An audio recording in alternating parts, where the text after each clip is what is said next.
We'll guide you through how to fix your controller not working in COD Mobile, and this is going to work for a range of different controllers. If you find this guide useful, consider subscribing and liking the video, and let's get right into this. And this first method may seem very basic, but just make sure you've enabled controller support. To do that, you just click on the cog icon in the top right here.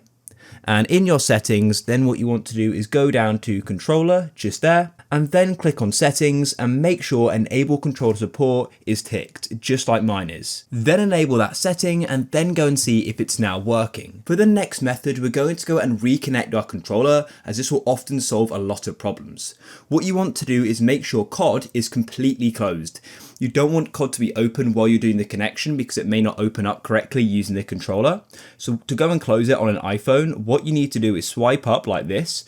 Don't fully close it and then swipe up and that will be fully closed. And you can also go and fully close apps on Android as well. So make sure it's fully closed. I think on Android, you open up your settings, find the app, and then you can sort of close the app properly.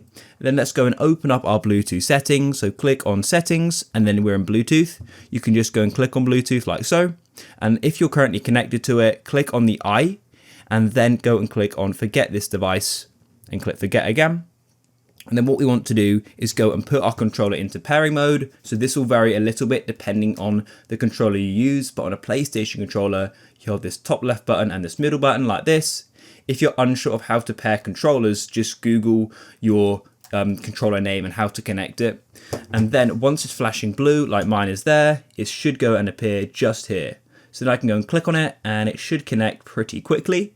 And then what we can do is go and open up COD again. Then go and open up COD again. So just click on it and it will then go and open up. Because if you remember, we just completely closed it. So wait for it to load and log in. And now here we are. And then what you want to do is get into a game and go and see if COD will now work with your controller. If your controller is still not working, then what I recommend you do is you try and update COD Mobile, because there may be an update available which would go and fix this problem. So all you want to do is go and close off the app. Then go and open up your App Store or Play Store or whatever you use. And what you want to do is just go and search for Call of Duty. And then here it is. And if there's an update available, where mine says open, yours would go and say update. So go and update it and that should go and fix your problem. So I hope this video did go and solve your problem. If it did, please go down below and consider leaving a like.